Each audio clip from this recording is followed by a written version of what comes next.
We're going to do a talk called Structure, and just by way of visually demonstrating where this session falls in the week, you've just come out of a talk that really talked about staying on the line, which is really the task of the preacher every week, is to go on the text and arrive by the time he steps in the pulpit to be able to speak profitably to today, but to do so with fidelity to the word in a way that will bear God's fruit. That's what you have to do if you want to be an expositional preacher. Now, 5 practical instructional sessions on how do I start making progress to that end. And the first thing I want to say is that line isn't as straight as it appears. It's not a direct path to become a biblical expositor. There's just too many pressures on that line. Too many things about today that are going to make me misread what I'm trying to read in the text. Too many aspects of life where today gets foregrounded and it just alters everything I think I'm trying to do with the text. And so the principle that we get working on for the next 5 sessions in these is what I call the long way round is the safest way home.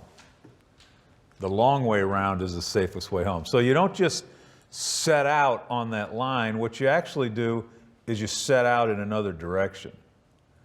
So every expositor I know in their preparation, which is what we're talking about, they actually have a front step move toward them and then. They actually go back to the scriptures itself and the people to whom it was written and the situation for which it was written. This whole leg over here of the journey is something we like to call exegesis. There's an exegetical tendency with expositors that they almost kind of hold today at bay for a bit. They don't just go into the study and go, what am I going to say from this text? They go into the study and ask, what does this text have to say? And so it's this strange thing where you know you've got to be relevant. You're not going to be preaching long if you're not relevant. You know the pressures of that, but somehow in your preparation, you were able to suspend all of that weight and say, well, what does this text say? What did it say? To whom did it say it? And so we're going to do 2 lessons further today. I'm going to do one now, and Kent's going to do one later that are kind of on this line. Just things you can do in your study. I'm going to do one called Structure. He's going to come back and do another called Context. So today we're going to stay on this exegetical line, and I'm going to talk today about structure, and it's going to begin with a picture because I'm just a visual learner. And let's see if you can make out what this is. This is an original, so, just saying. This is a really good one. Okay, talk to your guy next to you. What is that? And the answer is?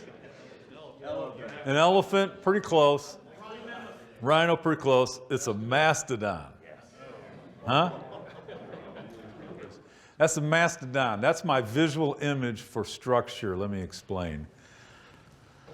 It's actually Perry-mastodon.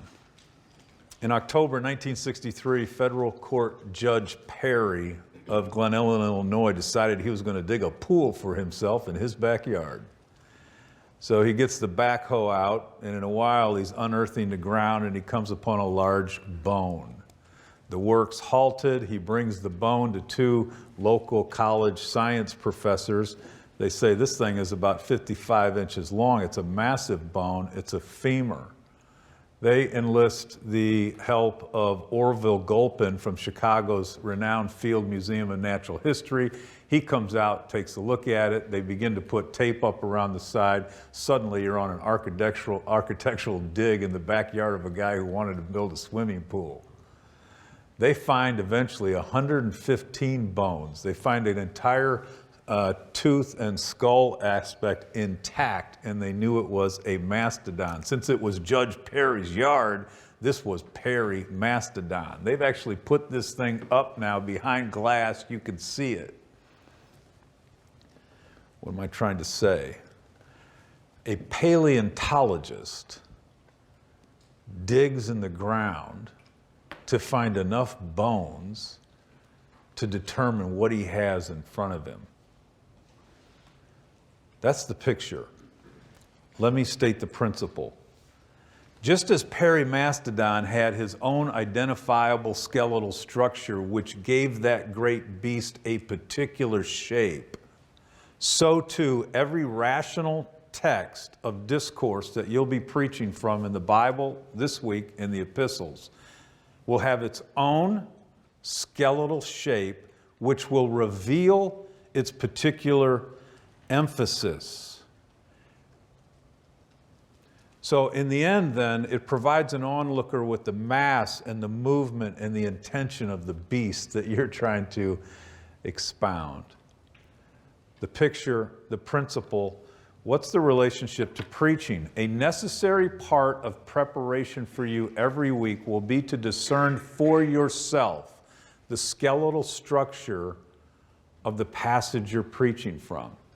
For when you see that skeletal structure or shape, it will reveal to you the emphasis of that text, and it will enable you to get a big head start in your study week on what this thing is actually looking like in front of you.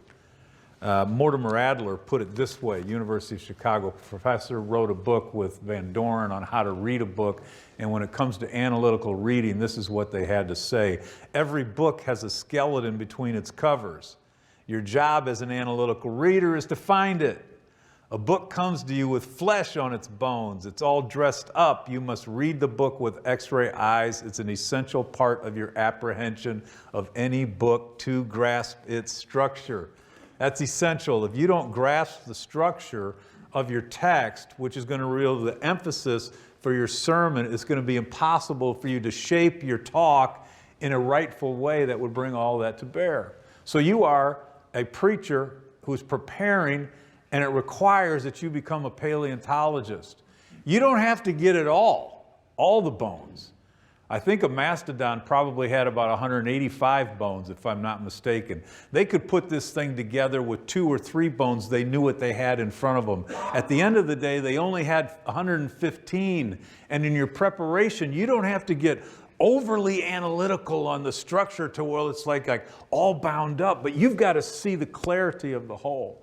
You've got to grab enough of it to make it clear for your people and to provide preaching that will matter. You know, there's an element, I guess I could pause and just say, when you talk about a relationship to preaching, this picture and this principle, here's another one. Just what's this one here?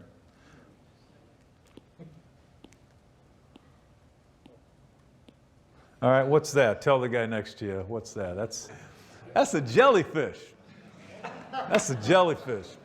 My son got stung by a jellyfish on one of those parasailing things. They dropped him down into the water. The guy said it was like 1 in 50,000. My son's like, yeah, great, 1 in 50,000.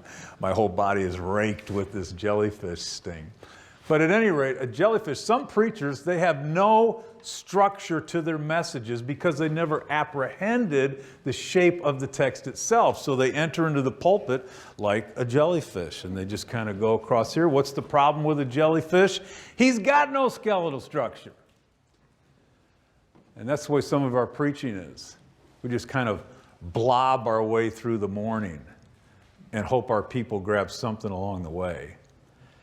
And the other one, of course, is a little different. This one, I'm really not sure how to draw these guys. These are weird-looking creatures, but they are, you know, this is that's a crab, and crab cake preachers. What's the problem with the skeletal structure of a crab? It's an exoskeleton. There's dudes that are expositors all over the country that are so wrapped up in the exegetical process, they get so excited about apprehending the skeletal structure for themselves that they actually think preaching is an act to let all the people know what the skeletal structure really is. And they get so wired on this step that they've never learned how to transfer what they're doing to apprehend the structure in regard to how it's supposed to be shaped differently in regard to your homiletics and your actual work. So they get so excited. The Sunday morning becomes an exercise in all the nuances of the shape of this structure, and they're not actually preaching what God wants them to do. This is kind of the need for preaching. This is why we really have got to think our way clear on this. Let me give you my definition of expository preaching. We might as well give you a definition if we're going to be here all week.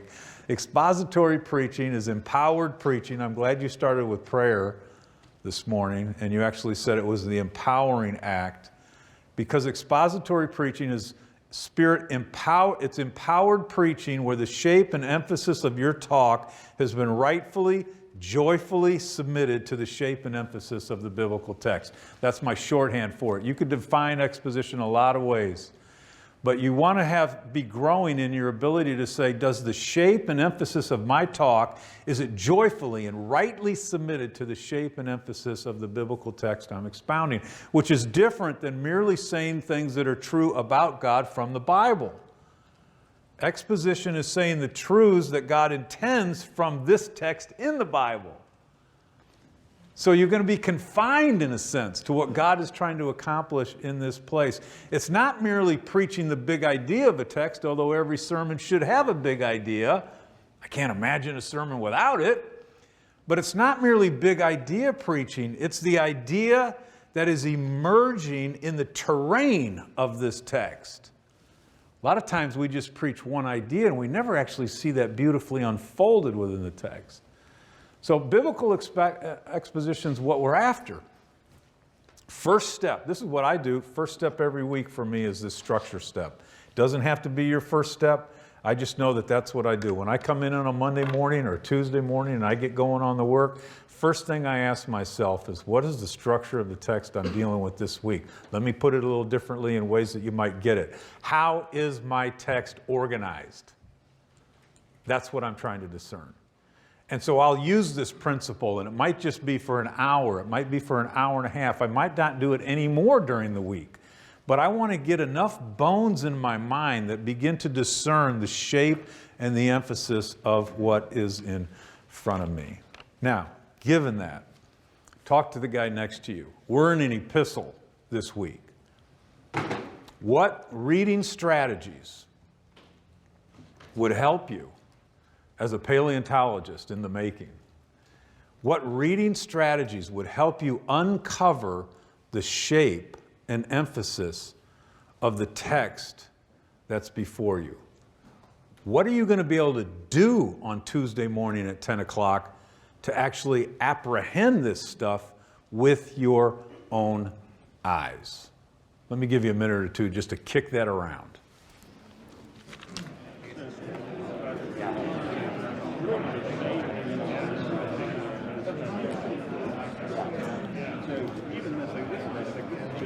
Okay, give me a reading strategy. Give me a tool. What would help you find the skeletal structure of a text? Anybody? Reading the whole book that you're teaching at. Okay, so read the whole book. Why would that be a strategy that would help you see structure, sir? Because you can see what he said before that and after that. Sure, so yeah, you're just going to kind of see it'll help you see the movement and maybe the movements, the structural elements. It's great. Somebody give me another one. Yes, sir. When I get a letter from somebody, I read the whole letter.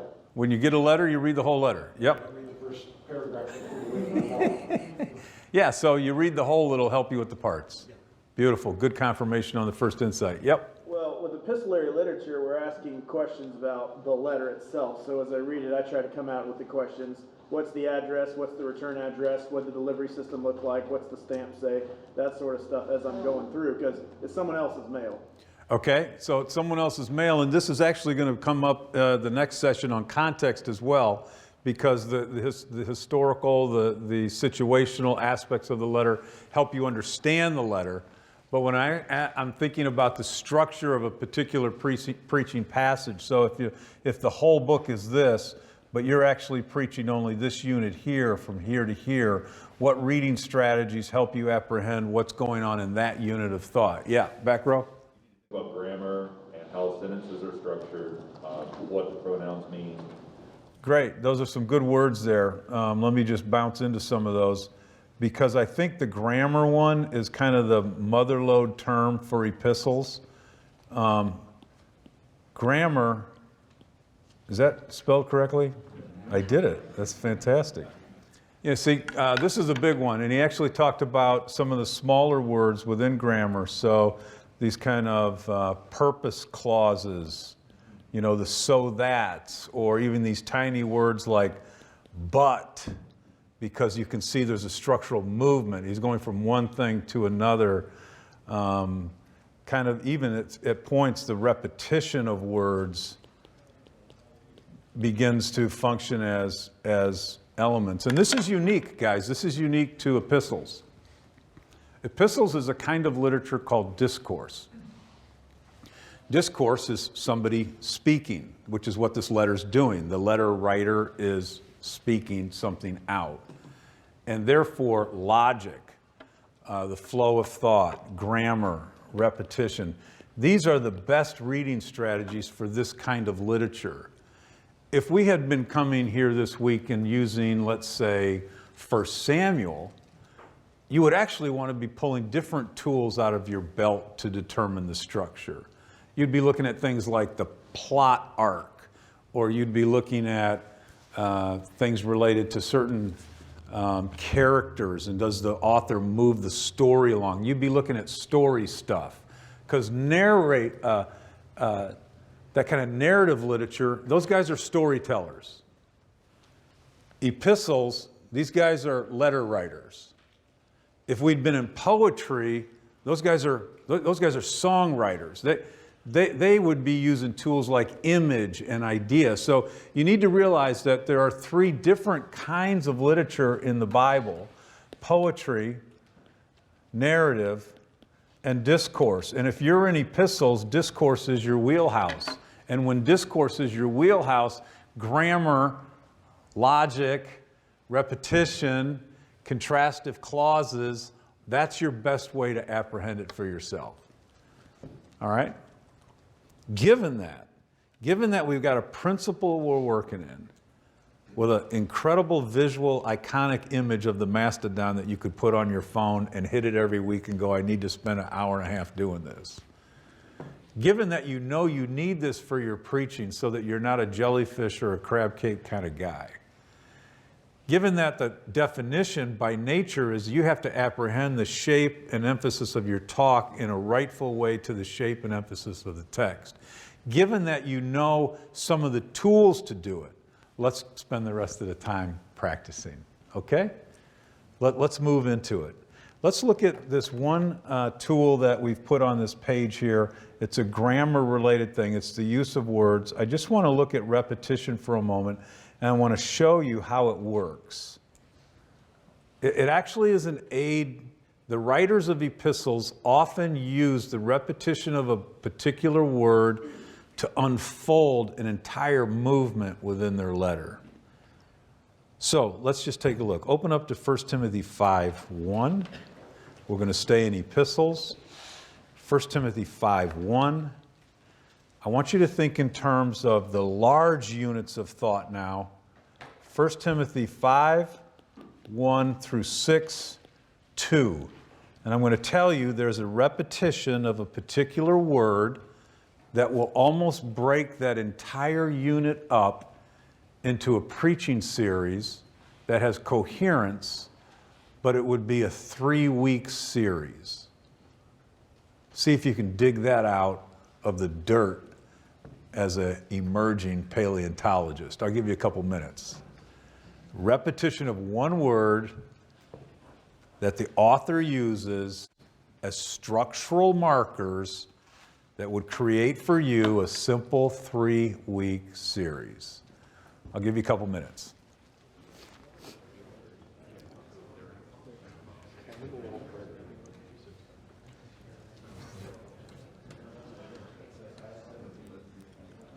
All right, let's see if we can make a little headway. Anybody think they got the word? Any groups of two think you got the word? Just raise your hand if you think, yeah, our table got the word. Okay, notice there's maybe like a third, not quite a third of us yet. But that's okay because it takes time. You got to actually, it takes a little time to see these things uncover. It's why Adler says it requires X-ray eyes. These words don't just pop. But somebody who does think they have it, let's just say what the word is, what you think the word is. Ready? 1, 2, 3. Honor. Honor. Now let me show you. For the rest of us who we didn't have enough time yet, verse 3, honor widows. Where's the next time we see this repetition, this grammatical, structural, repetitive marker to divide rational units of discourse in this text? Where's the next time we see it?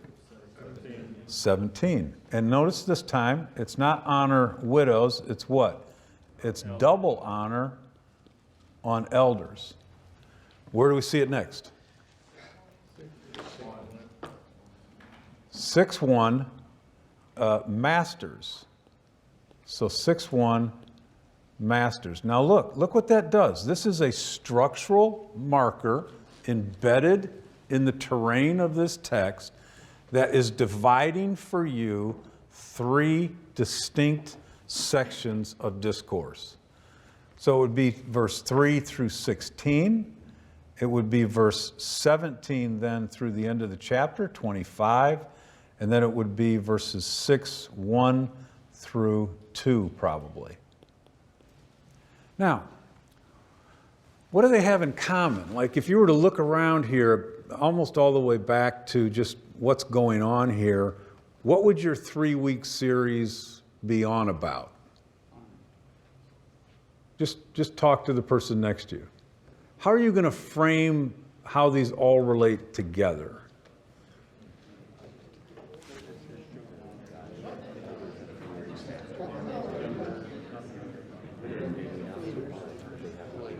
All right, what do you got? Anything? Somebody got a good, like, this is my marketing card for my 3-week series so that my people can think I'm doing a topical thing when I'm actually doing something exegetical and expository and sequential. What would you do? How would you trick them? What's your marketing title? Yep. Family, church, work. Family, church, and work. All right? Family, church, work. Those are good identifiers for 1, 2, and 3. But I'm still wondering about the synthesis. How do the 3 all serve under one idea? Yep, anybody? Like verse 1 is kind of like how you are to treat one another. Okay. Encourage one another. Okay, so verse 1, it's how do you treat one another? In fact, this is really related to the pastor, but notice there's something here. You got the word family, and he's got how you're treating one another.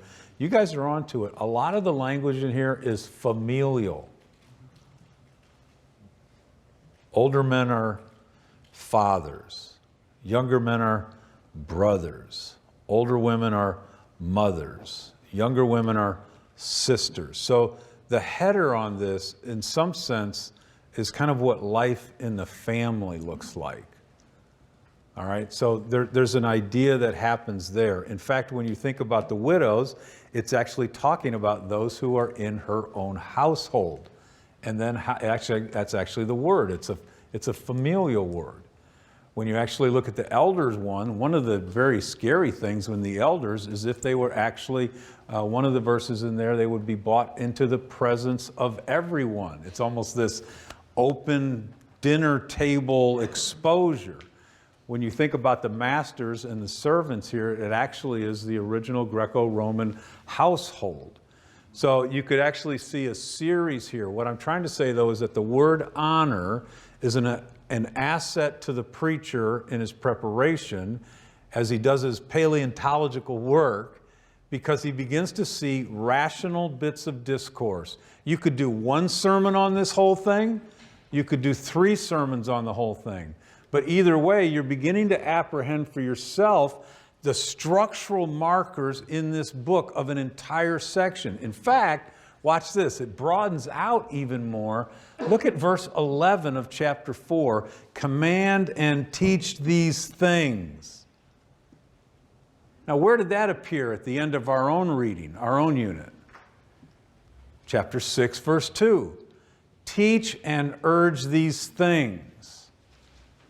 I mean, it's almost identical. I mean, the teaching is in both, and the urging in one, and the commanding in the other, exhorting is there. There's a couplet, and these are the things he's supposed to be doing. So what's interesting is even life within the family is something now that the pastor himself is supposed to be making sure the family runs in this way. So you've got 3 structural units, you've got an overarching movement structurally in the letter, and it's placed within a structural element of what the pastor's role is to make sure the family's done well. And even beyond that, both times after the command and teach these things, there's a call upon the pastor to be on what he's supposed to be doing.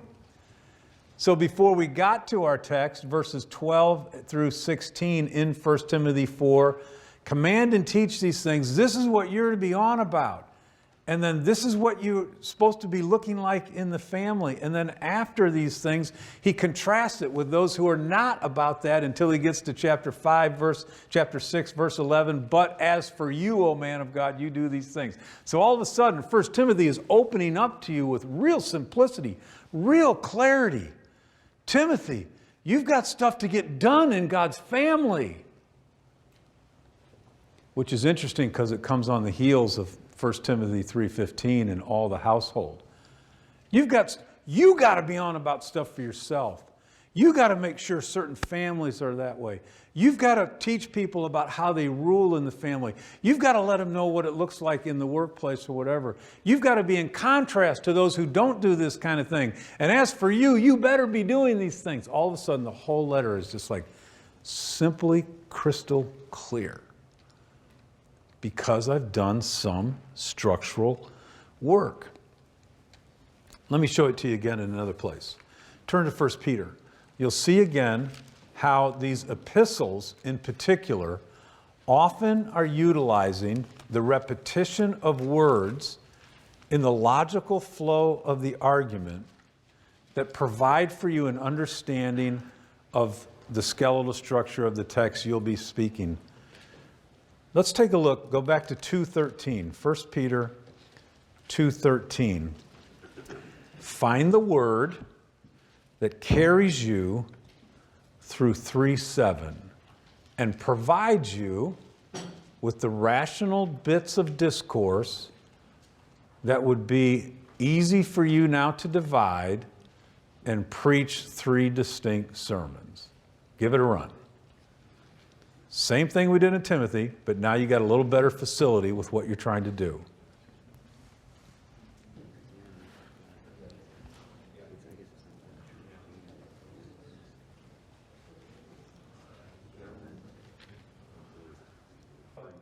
I'm now assuming that most of you have seen the word be subject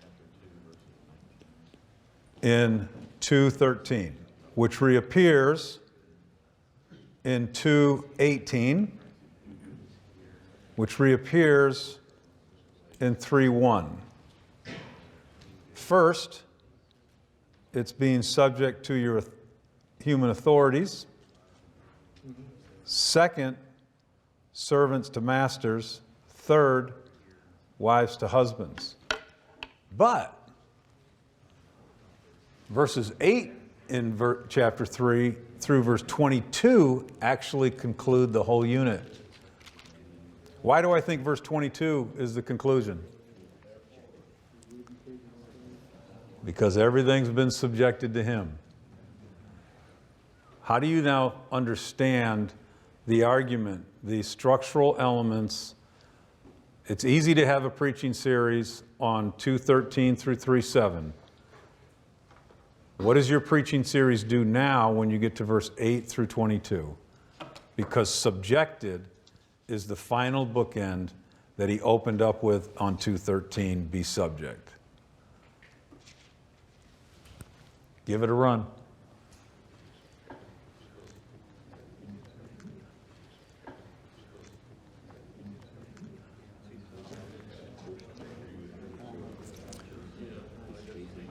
Anybody, what do you got? Yep, Ethan? Don't fear subjecting yourself to them, because and that's verse 14, have no fear of them or be troubled, because they have all those things have been subjected to Christ. Okay, so there's actually a motivational force that will encourage the church to do something very difficult, because there's this sense that all things have been subjected to him. So that being subject isn't just some blind principle of duty, it's actually unfolding in the context of a church that understands, as I'm doing this, I'm reminding myself all things have been subjected to him.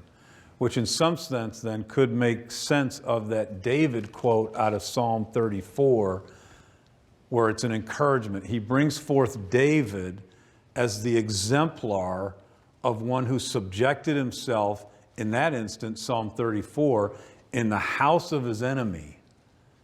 And when he submitted himself, nevertheless, God delivered him from that. So he's saying, be subject in these ways, be subject in these ways, be subject in these ways.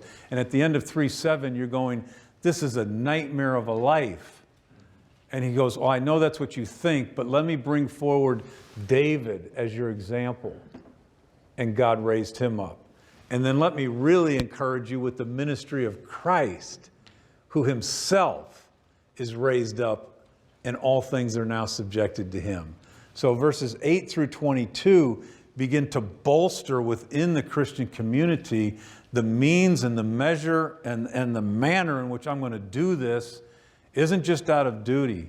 It's because this is what I have seen God do with his anointed King David and deliver him. This is what I've seen him do with Jesus and he delivered him. As people speak evil of me all the time, this is what I'm going to do, because even though I'm subject to all these things, I'm going to be released from them. What actually begins to show you even a broader thing. Watch this. Look at chapter 2, verse 12. All of this is in the context of people who are speaking evil against you.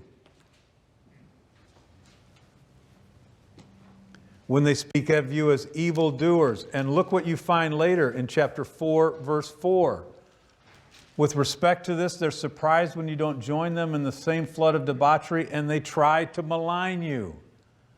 So the whole structural unit is on how do I live and stay in with Christ when everybody is speaking evil of me. And this subjective, submissive spirit of not reviling and not maligning, as evidenced in the ministry of Christ, who did these very things and was delivered. And I am now encouraged to retain it because he is the one who is over all things. Your whole letter becomes clear. The whole letter becomes clear. And for 5 or 6 or 7 weeks in a row, you have a very consistent preaching program with particular aspects, but they're all related to this governing movement, and you saw the movement because you noticed the structural elements that were in play. Let's do one more. Why don't you turn, just since we're already in 1 Peter, let's spend a little more time, not so much on trying to use structure to uncover total rational units of thought that will create preaching series for you, but let's use structure in one particular week. This week, you're going to preach one text, 1 Peter 5, 1 through 4. Now that you've got the hang of it, and you know logic and repetition of terms help provide structural indications, see if you can isolate the structure of 1 Peter 5, 1 through 4 with the man next to you. How is your passage organized this week? How has the writer organized your material that will give both shape and emphasis to your sermon? Go for it.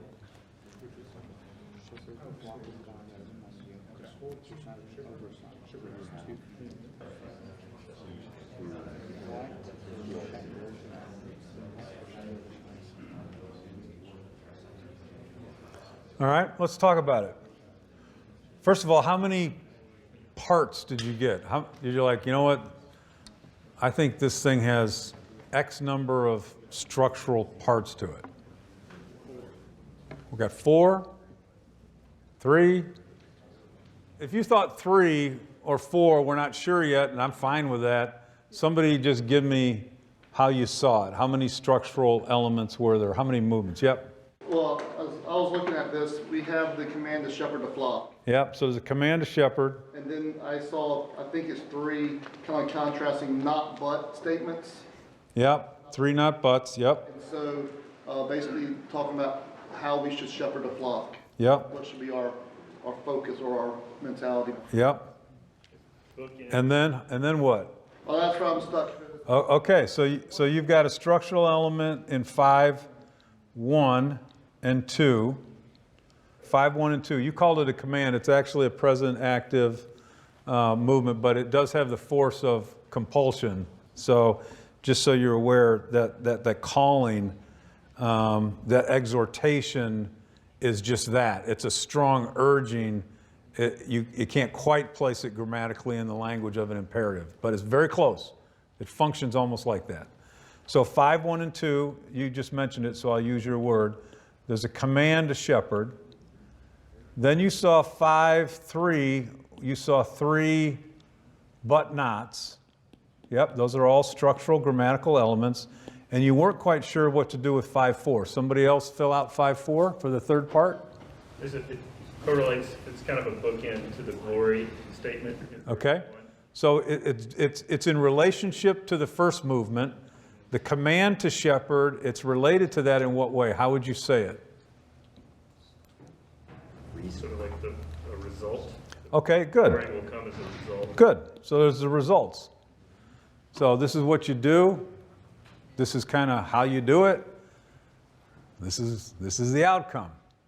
Okay, that's pretty good. I mean, we're getting there in like 5 minutes, and you're noticing the kind of just enough of the bones to be able to bring some separation and distinction to how this is organized. I could put it this way: 5, 1, and 2 is an exhortation. Mirroring it, 5, 4 is an encouragement. 5, 3 in the middle is how you execute it. All right, that's just another way to look at the same thing. There's an exhortation, there's the execution of that in this particular manner, and it ends with an encouragement for you if you go ahead and do it. Now, you see how that's actually the shape that's there. It's got its own organizing shape. So the biblical expositor now says, how does the shape and emphasis of this text, what am I going to do now to allow it rightly and joyfully to have influence on the shape and emphasis of my talk? First of all, what is the emphasis now? Is the emphasis of this text shepherd the flock? Or do you think the emphasis of the text is going to be in the manner in which you do it? Tell the guy next to you. If you had to choose one, what's the emphasis? Is the emphasis the nearly imperative, or is the emphasis how you go about it? Choose. Go ahead and choose.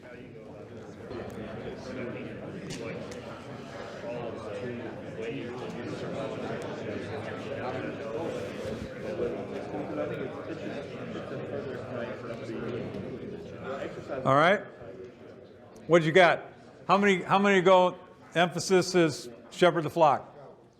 Okay, we got a couple. How many go with emphasis is how you go about it? Okay, that is going to have some bearing on your sermon, because your sermon isn't merely going to go, I preach for 30 minutes, so I've got a 2-minute introduction, a 2-minute conclusion that gives me 26 minutes. 3 units divided by 26 is about what? 6, 7. I got 7 minutes to do this, 7 to do this, 7 to do this. No, that's not exposition.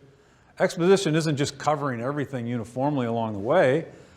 The shape has an emphasis. It's trying to reveal something. And so you're going to have to decide which of these units is going to get most of my time, which should get most. And those are decisions you got to make. What's really fascinating about this text is the mirroring of 5, 1, and 2 with 5, 4. I mean, the middle is extraordinary. The may al, may de Allah, med Allah, not but, not but, not but. But look at this. There are at least 4 intended structural repetitions in verses 1 and 2 and how it's mirrored in verse 4. Can you find them? Can you find them? Call it out if you've got one. Yep, you've got shepherd, and then you've got the great shepherd. Give me another one. Appeared and revealed. Yep, you've got appeared and revealed, and they're actually different words. They're synonyms, so it's not always the same word repeated, but structurally, these are words that are in the same domain. Appeared and revealed. What else do you have? Glory. Glory is identical, same Greek word there. And another one? Isn't that wild? I am a participant in this, and something is requited to you. And when you go back and look at the original language, they're almost mirroring each other in vocalization and sound. So there's something here about the gravity of the work I'm doing, but the incredible, explosive upside of having done it. And all of these are structural elements. One last question, just for fun. What does he mean by crown, unfading crown of glory? What are your options? What could he mean there? I mean, you guys are elders. I heard one guy introduce himself today as an elder in training. What is the elder in training promised here by way of encouragement? The unfading crown of glory. What do you think that means? This could be the crowns the elders lay at the feet of Jesus in Revelation too. I mean, it's part of it. Okay, so there could be something here. We have crowns and elders in Revelation and people laying down crowns. The word crown here is actually literally just that Greco-Roman wreath that you would have received as an Olympian. You know, all the 1.9 GPAs back in that day, they got those things. Yep. Well, if you go back to the but not statements, those are reasons or motivations for why you shepherd. And so this crown is the reward for shepherding. Okay, and what is that reward? What actually is the reward? Your role as the under shepherd is ultimately you're doing this for him, for your glory is that he's glorified. Okay, so what we're talking about though is we're thinking so far in terms of a particular thing that is for the pastor teacher in heaven. Interesting. When you actually look at the term, because I looked it up this morning, I thought, what the world is this? Because this is going to keep me going. It's used, the whole sense of unfading is actually used in this letter previously in, what does it say in 1:4? There's an inheritance that is unfading, which is salvation.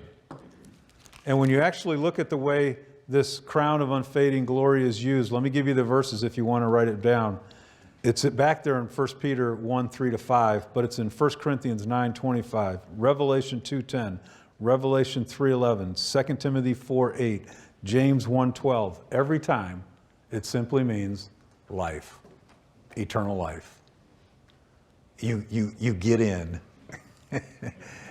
An elder gets to arrive at his reward as he works his way properly within the church. You get life. Well, do you need any more motivation than that? I don't. I'm not going to need a special pen to walk around up there and say I was in heaven. We're going to get in. You're going to get in if you shepherd the flock of God well. Structure. Every time you get up to preach, you got to have clarity, simplicity. Your sermon should have shape. Your sermon should have emphasis. You will be able to be a clearer, sharper preacher if you give yourself early in the week to utilizing some tools to notice enough bone fragments to be able to determine what it is I'm looking at here and the emphasis that God is trying to reveal from it.